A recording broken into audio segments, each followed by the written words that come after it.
I hope nobody's too surprised that Biden yells at people behind doors. Look at him when he was on his campaign, and he called some people, a donkey-faced liar because they said they went to various other campaign rallies. All right, we know that President Biden likes to cultivate his public image as kindly Uncle Joe, he's often referred to. But apparently, behind the scenes, I'm talking about in private, he reportedly has a bit of a temper and unleashes it on his staff. That's according to an article by Axios. Alex Thompson is the national political reporter, and he joins me now. Alex, I'm glad that you're here. We've been on Sirius XM together. We can't swear here right now on cable. But let me ask you, many people may not have read this in full to fully understand what exactly President Biden is being accused of doing or how he's behaving. Break it down for me. Yeah, so, in public, maybe he'll whisper a bit when he's trying to make a point, but behind closed doors, he's prone to yelling. It's much saltier language, and he'll really angrily grill into his staff to the point that some staffers are actually a bit afraid to meet alone with the president. Really? And sometimes they'll bring in an extra person or two. And Wow, his anger is so extreme that people don't want to be alone with him.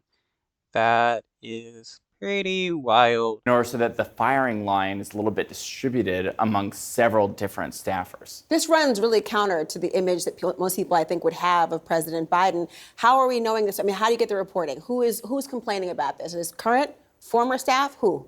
Both current, former, and by former I mean former White House staff, current White House and administration staff. Plus, you even have people going back. We had a headline today. We called it Old Yeller, but I can confirm to you that Joe Biden was a young yeller too, and so we even talked to staff that went back to the early 2000s. And the fact is that this is a guy that has been professionally staffed for more than half of his life, and he's had a long life. So it's been over 50 years where he's had people staffing him, and as a result, there's a generational difference too.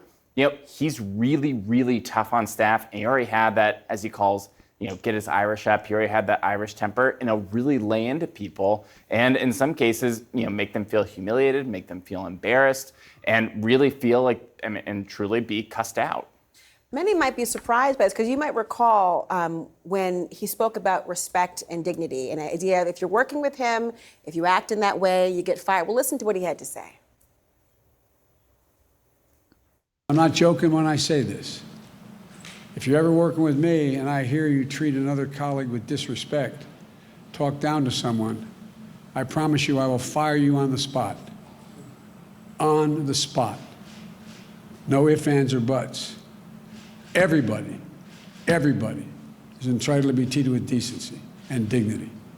That's been missing in a big way the last 4 years. Well, I guess it's time for him to fire himself from being president since he's treating people like trash. So you hear that, and then there's the moment when he was calling a Fox reporter a stupid SOB. Not my words. You know what? Let me play it. It's not Laura Coates' words. Listen to this. Will you take questions on inflation then? Let's move. Thank you. Thank you Do you all. think inflation is a political liability ahead of the midterms? That's a great asset. More inflation. What a stupid son of a... Okay, so there has been different sides we have certainly seen. Why are we just hearing this now, though? If you're talking about this reputation or the idea of more than 50 years worth of staffing, has this been known throughout Washington and it's just not been covered, or this is something that's now become an issue?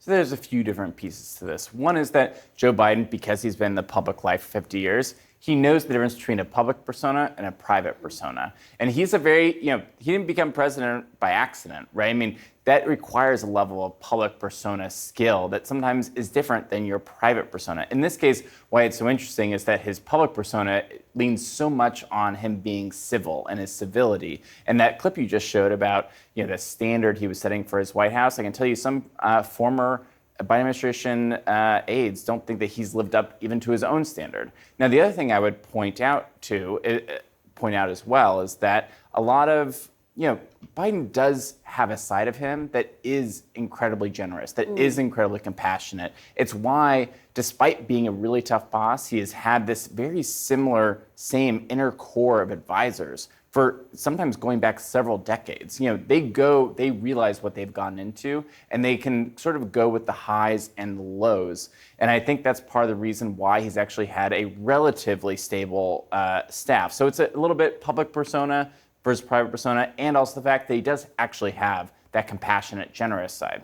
I mean, the political cynic in me wonders if this now makes him more attractive to voters in the sense of away from the way he's being perceived by some as sort of the friendly Uncle Joe, and how he's been talked about pejoratively by Donald Trump, to more the firebrand mentality of things.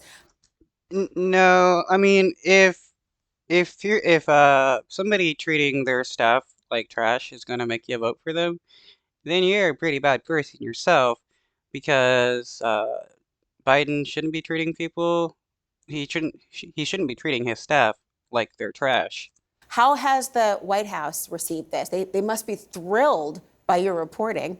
I wouldn't say they were thrilled. I would say there were a few advisors in the White House that I think part of the reason they may have talked to me is because they thought it wouldn't necessarily be the worst thing in the world if this side of him got out a little bit. So I was wondering. Yeah. Exactly. I mean, I think some people were like, "You think he's senile? Let me tell you."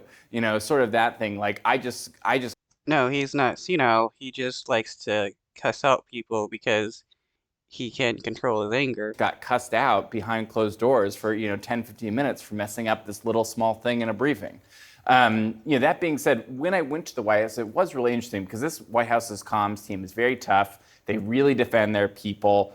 Even a slay, like a little comma out of line, they really go after. And in this case, it was like, yeah, a lot of this stuff happens. Let's give you a little bit more context. It was a little bit of out of character where sometimes they really go to the mat. In this case, they're like, yeah, this is who he is sometimes behind closed doors.